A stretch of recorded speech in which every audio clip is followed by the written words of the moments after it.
Bonsoir à tous. Alors aujourd'hui j'ai été voir Batman vs Superman, l'aube de la justice.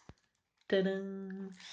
Je suis sur un avis très mitigé, c'est-à-dire que Zack Snyder nous fait un bon film et un film mauvais à la fois. C'est très mitigé. Il y a des choses qui sont génialissimes et il y a d'autres choses qui sont vraiment extrêmement mauvaises et surtout lourdes. Lourdes dans le rythme, lourdes dans le sens pesant de l'action, des dialogues, des choses comme ça. Donc on va commencer. Allez, je vais commencer par le début. On se retrouve, étant donné que le film est directement suite du premier Superman de Zack Snyder, donc Man of Steel, qui est sorti il y a quelques années. L'action nous reprend directement. Le film démarre avec les origines de Batman, si on veut, donc la scène mythique des parents qui se font tuer pour la xème fois à l'écran, mais soit euh, étant donné que la trilogie Nolan ici n'est plus présente dans le continuum de l'histoire, voilà, on nous replonge un peu, on nous introduit un Batman. D'ailleurs, un Batman qui est fort omniprésent dans le début du film. Et donc, ça commence déjà par un sacrilège. Donc, après cette scène, on se retrouve après les événements, on se retrouve lors des événements de Superman, mais du côté humain de la bataille, c'est-à-dire justement, ça c'est génialissime du réalisateur parce qu'en fait, fortement critiqué pour sa scène finale, le combat final de Superman, où toute la ville explose et ils détruisent la moitié des buildings de Metropolis dans leur lutte. En fait, l'histoire reprend un peu là avec un Bruce Wayne qui débarque et qui constate justement l'ampleur des dégâts et les victimes que ça fait et qui entreprend donc une sorte de haine pour Superman qui découle directement de là. Donc ça c'est vraiment génial. Cette scène d'ouverture est juste magnifique. Le seul truc qui me dérange c'est que Bruce Wayne conduit une Jeep Renegade dedans. Donc ça je suis désolé mais c'est impardonnable. Il n'y a pas d'autre terme, c'est impardonnable. Mais sinon le reste de la scène, je veux dire cette scène est génialissime. C'est pour moi d'ailleurs une des meilleures, voire la meilleure scène du film. Donc c'est vraiment cette ouverture qui nous pèse et on se dit en fait en 3 minutes, alors que le film va quand même mettre 1 heure à nous servir vraiment le pourquoi du comment et comment on va arriver à cette confrontation entre Batman et Superman. Si vous voulez, les 3 premières minutes, donc une fois la scène d'ouverture avec les origines de Batman, là, mais une fois qu'on rentre dans le vif du sujet, ces 3 premières minutes, elles nous donnent le cadre du film. Bang, on est servi, on sait ce qui va se passer, on sait pourquoi ça va aller là, et on sait que voilà, euh, de, de là va découler toute l'histoire. Et ça, je trouve ça génial parce qu'en même temps, ça plonge directement le spectateur dans le cœur de l'aventure et en même temps, ça balaye de la main toutes les critiques que Zack Snyder a eues sur son précédent volet. Donc pour moi, c'est hyper génial.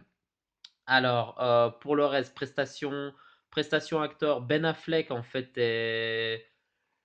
c'est difficile à dire. Si moi j'ai un peu de mal parce qu'en fait, si vous voulez, le truc a été inspiré de Dark Knight Returns, qui est créé par le comics célébrissime de Frank Miller, où justement c'est un Batman vieillissant, un peu pâteau, un peu déjà atteint par l'âge, qui affronte un Superman qui est toujours dans la continuité de son apparence juvénile et qui la gardera et qui est donc dans son omnipotence constante, on va dire.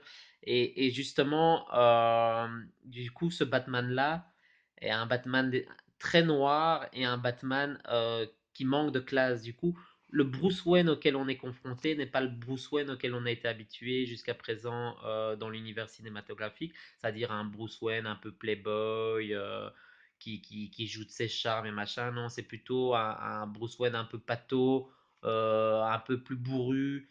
Et voilà. Après, il le fait très bien. Maintenant, est-ce que ça met Ben Affleck en valeur? Je sais pas trop. Donc, c'est pour ça. Et est-ce que dans le continuum général de l'univers DC, parce que ce film, le but de ce film, c'est que pour DC et pour la Warner Bros, c'est de fixer un univers dans lequel vont s'entremêler plusieurs personnages. Donc, en fait, il rattrape un peu le retard que de Marvel. Ils ont 8 ans de retard sur Marvel Studios pour ça. Et donc, ils essayent un peu de rattraper le retard. Et voilà. Et donc, ce film est très important pour eux parce que ce film va justement fixer tout ça. Et ça se voit parce que le film nous introduit des éléments, des machins, mais c'est vraiment forcé la manière dont ça introduit. Ça arrive un peu comme un cheveu sur la soupe. On va avoir déjà on a Gal Gadot donc qui joue Wonder Woman qui est présent depuis un peu le tout début du film, mais il faut attendre vraiment la dernière demi-heure pour qu'elle arrive en Wonder Woman, et elle sort un peu de nulle part, elle débarque de nulle part, on comprend pas très bien ses motivations, ses intérêts, et pourquoi intervenir maintenant, pourquoi pas plus tôt. Voilà, c'est pas très clair. Donc ça, à partir de ce moment-là, je trouve ça un peu dérangeant. Par contre, Gal Gadot en tant que Wonder Woman, moi j'étais fortement sceptique parce que pour moi, Wonder Woman, c'est quand même une meuf balèze, c'est la déesse de la guerre, c'est une véritable Amazone, une force de la nature. Donc j'aurais préféré à la base une actrice un peu plus physique, donc un peu, avec un peu plus de carrure, un peu plus d'épaisseur. Et finalement, ça donne très bien niveau esthétique, niveau contenu de la bataille, ça donne très très bien dans le sens le costume lui va bien, elle a la classe dedans, elle joue bien, donc voilà, niveau image, ça assure. Alors ensuite, on a Henry Cavill qui joue toujours notre Superman, hein, le même acteur du premier volume. Alors moi, je le trouve en tant qu'acteur parfait pour ce rôle parce que il a justement un côté un peu dans sa manière de jouer, un peu niais, un peu simpliste, et ça colle tout à fait à Superman. Maintenant, ce que je regrette, c'est justement dans ce film, les personnages n'ont pas vraiment de dimension. Donc, Superman, avec son alias Clark Kent, on n'explore rien de sa personnalité, on le voit juste un peu affligé au moment même par certaines choses qui se déroulent pendant le film, mais il n'y a pas de moment de réflexion véritable, il n'y a pas de... Voilà, ça manque d'une dimension humaine, ça manque d'une dimension psychique, on voit pas le personnage se muter, donc voilà, pour ça je trouve ça très dérangeant. Et alors, on a Lex Luthor qui est joué par Jesse Eisenberg, qui est absolument génialissime dans le film. Pour moi, lui fait le film véritablement. Alors, il joue, peut-être qu'il surjoue un peu la folie à des moments où on lui demande pas forcément, mais sa prestation est vraiment extraordinaire. Il le joue super bien et j'attends justement une suite où il apparaîtra plus dans le Lex Luthor qu'on connaît, donc dans le comics ou autre, vraiment le personnage démoniaque, plus adulte, plus badass, j'ai envie de dire. Là, il passe encore en fait au stade où il pète un câble et il se transforme entre guillemets dans le Lex Luthor que l'on connaît. Donc ça va certainement évoluer aussi, donc ça c'est super bien. Et par ce personnage qui est génialissime, c'est qu'en fait on exploite des thématiques dans le film. Et donc bon, après je vais pas vous dire, je vais pas vous imaginer, elles sont pas hyper détaillées, c'est pas une critique générale de tout, mais il y a quand même une certaine critique de l'Amérique, dont une phrase qui dit à un moment que le plus vieux mensonge américain, c'est que le pouvoir peut être innocent. Enfin, rien que ça, je trouve ça hyper génial. Il parle aussi de Dieu avec une thématique très actuelle qui dit que s'il est bon, il ne peut pas être tout puissant, et que s'il est tout puissant, il ne peut pas être bon, 100% bon du moins. Et donc voilà, ne fût-ce que c'est des petites allusions, des petits discours qui font que le film gagne quand même une seconde dimension, une dimension d'une certaine critique sociétale. Et ça, j'ai vraiment beaucoup aimé. Maintenant, il y a beaucoup de choses qui ne vont pas du tout dans le film. C'est pour moi déjà, justement, comme je vous l'ai dit, il y a 1 heure de film où on nous met des petits éléments à droite, à gauche, où il se passe pas grand-chose, mais on nous place des différentes intrigues qui, on sait, sert à servir un univers en construction, mais dont ce serait franchement passé parce que le film est déjà assez long, c'est 2h31. Et apparemment, en plus, ils ont annoncé que la version DVD aurait une demi-heure de plus de film, donc c'est pour vous dire s'ils vont encore rajouter des éléments. Mais c'est déjà assez long avant de vraiment rentrer dans le vif du sujet. Parce qu'au tout début, on voit directement où ça va aller, et justement, après, ça ralentit, on nous met des trucs à droite, à gauche, et bon, c'est un peu pour moi, ça nuit un peu au rythme du film et un rythme qui est pas très bon d'ailleurs. Il y a certains moments où je vais pas dire qu'on s'ennuie, mais il y a certains moments où on est là, bon, allez, avançons, avançons. Alors le film est complètement dénué de tout second degré, d'humour. Ça c'est le problème jusqu'à présent des films liés à l'univers DC, c'est qu'ils savent pas s'adapter à la sauce Marvel, où ils savent mettre une touche de second degré, une touche d'humour. Et ça, il n'y a absolument pas, je veux dire, dans le film, il n'y a pas une blague, il y a pas un échange, what the fuck, il y a vraiment rien, il se passe rien, c'est d'une platitude.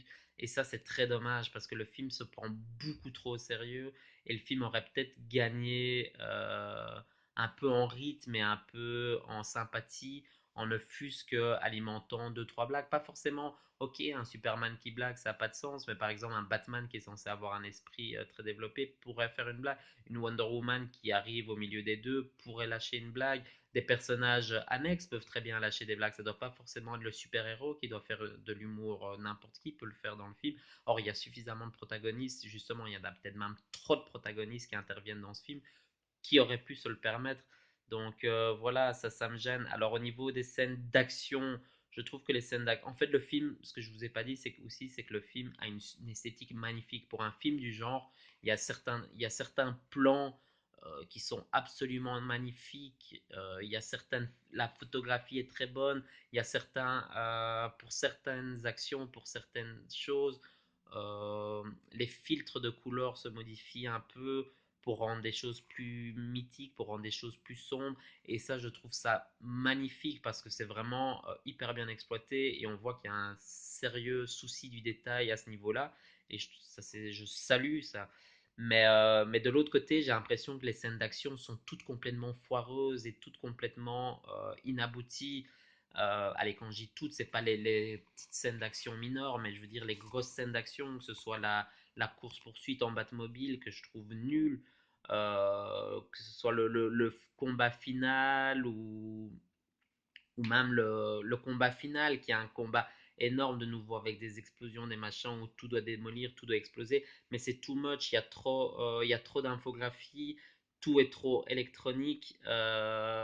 Voilà, moi, une scène d'action où j'ai pas l'impression d'y être parce qu'il y a trop d'effets informatisés, moi, ça nuit à mon plaisir à regarder la scène, d'autant plus qu'au niveau de la mise en scène, donc de la chorégraphie des combats, c'est pas passionnant. Il n'y a pas de scène, de mouvement où on se dit waouh, vraiment c'est génial. Non, c'est tout du basique. C'est je tire à coup de rayon laser, je t'envoie un petit coup de gun, je t'envoie une lampe. Enfin, c'est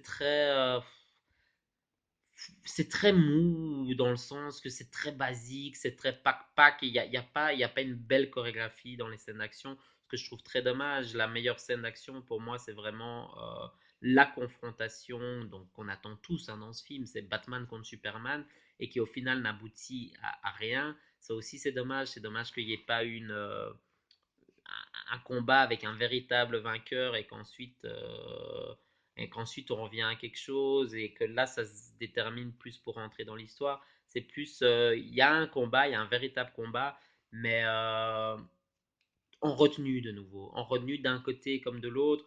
Et voilà, ça c'est un peu frustrant parce qu'on aurait vraiment aimé, mais bien sûr, d'un autre côté, il ne peut pas y avoir de véritable vainqueur dans cette confrontation, on le sait très bien. Mais il y a un petit côté frustrant à ce niveau-là. Après ce combat-là, je trouve que c'est le meilleur du film. Il a encore bien fait et il reste réaliste. Maintenant, de nouveau, on aurait pu s'attendre à plus. Alors moi, ce qui me gêne vraiment, donc tout ça c'est déjà assez gênant, mais ce qui me gêne vraiment, vraiment dans cette histoire, c'est que Batman, qui est quand même, Batman, c'est le plus grand détective au monde. C'est ça son credo, c'est ça qu'il fait. Euh, Batman ne réfléchit jamais. Je veux dire, il entretient une haine contre Superman. Il est prêt à le buter. Il est là en mode je vais le buter. Et c'est pas le Batman qu'on connaît. C'est pas le Batman qu'on aime. Nous, on aime un Batman qui ne tue pas. On aime un Batman. Oui, un Batman noir parce que le personnage est noir, mais qui doit rester quand même humain, pas trop noir. Et là, il perd toute réflexion. Jamais il se dit tiens, jamais on voit le temps qui se prend à se mettre en arrière, à se poser des questions, à dire tiens, on dit ça, pourquoi? Tiens, Superman agirait-il vraiment comme ça? Tiens, est-il vraiment méchant? Pourquoi serait-il comme ça? Pourquoi ferait-il ça? Y a-t-il pas une cause à effet de machin? Est-ce qu'on n'essaye pas de nous mentir? Non, rien, jamais, jamais. Il prend tout au pied de la lettre et ça c'est navrant. C'est pas Batman, c'est pas ça qu'on attend de Batman et ça pour moi c'est un irrespect du matériel original. Et ça, je trouve, voilà, ça me gâche un peu mon film. Tout comme Batman noir, un Batman sombre, moi j'adore, je kiffe, c'est génial. D'ailleurs, la première scène d'action, entre guillemets, qui est une petite scène d'action de Batman, est juste magnifique. Euh, c'est vraiment un Batman glauque, un Batman dérangé, un Batman qui fait peur. Et ça, moi, je surkiffe. Mais par contre, avoir un Batman qui, alors là, c'est aussi le summum pour Batman, parce que n'importe qui lit le comics saura que Batman a une haine des armes à feu et qui refuse de s'en servir. Or, dans le film, on le voit se servir à plusieurs reprises d'une arme à feu. Et ça, c'est hyper dérangeant aussi. C'est pas ça qu'on attend. Et pour moi, voilà, c'est ici, par rapport à d'autres franchises dans le domaine de l'adaptation de comics à l'écran, qui sont très réussis. C'est pour moi ici le grand point négatif de tout ça, c'est qu'il y a un irrespect du matériel original et c'est ça qui nuit à l'histoire, c'est ça qui nuit au plaisir, à mon avis, en tout cas des personnes qui connaissent et qui aiment cet univers, peut-être moins du grand public, mais bon, si ça fait le succès du personnage, je me dis que même pour quelqu'un qui le découvre, c'est quand même dommage qu'on perd des touches comme ça. Donc voilà, ça, moi, c'est ce que j'en pense. Après, je pense que pour les amateurs du genre, hein, ça reste un bon film à aller voir. Ça reste un gros divertissement. Je vous dis, l'esthétique est très soignée. Ça, c'est très plaisant. Il y a aussi, malgré la lourdeur des dialogues, donc malgré le ton qui est donné au film et tout, il y a quand même quelques dialogues, quelques punchlines, quelques réflexions qui valent vraiment le coup et qui sont intéressantes. Après, il y a en même temps un scénario, une complexité dans le scénario et dans les protagonistes que je trouve dérangeante, dommage et pas nécessaire. Et en même temps, il y a une simplicité euh, presque idiote dans la façon dont les personnages interagissent entre eux et dont la façon dont les décisions se prennent et voilà, je comprends pas non plus, j'ai pas très bien compris non plus pourquoi Lex Luthor a une haine soudaine pour Batman et veut s'occuper de Batman, alors que c'est pas ça son intérêt. Donc voilà, c'est aussi des choses comme ça, on comprend pas toujours les intentions des personnages, où ils vont, la direction qu'ils ont, pourquoi intervenir maintenant, pourquoi pas intervenir plus tard, pourquoi intervenir tout court, pourquoi aller dans ces décisions. On a un peu l'impression, on leur a dit, ah vous devez faire ça, ok, et on fonce tête baissée. Et ça, c'est un peu dérangeant pour le film, voilà. Donc, mon avis est très mitigé. J'ai envie de dire, fan de super-héros, fan de comics, allez le voir parce que de toute façon, c'est quand même un gros blockbuster qui va annoncer toutes des suites et tout un univers. Notamment, c'est vraiment le prélude à la Justice League. C'est annoncé tel quel, hein, et ne fût-ce que la toute fin du film, vous verrez. C'est le petit dialogue vraiment forcé qui introduit le film complètement. Donc, ça reste le film à voir pour avoir quand même les bases de ça. Après, je trouve que c'est un film qui aurait pu avoir un potentiel beaucoup plus important et qui a été un peu gâché. Et ça, c'est dérangeant, surtout dans l'action, parce que l'action, ça reste dans un film de super-héros, ça reste quand même un élément majeur. Et gâcher l'action dans un film du genre, surtout pour celui qui veut être la genèse de tout un univers, je trouve ça un peu dommage et donc pour moi le pari est quand même raté à ce niveau-là.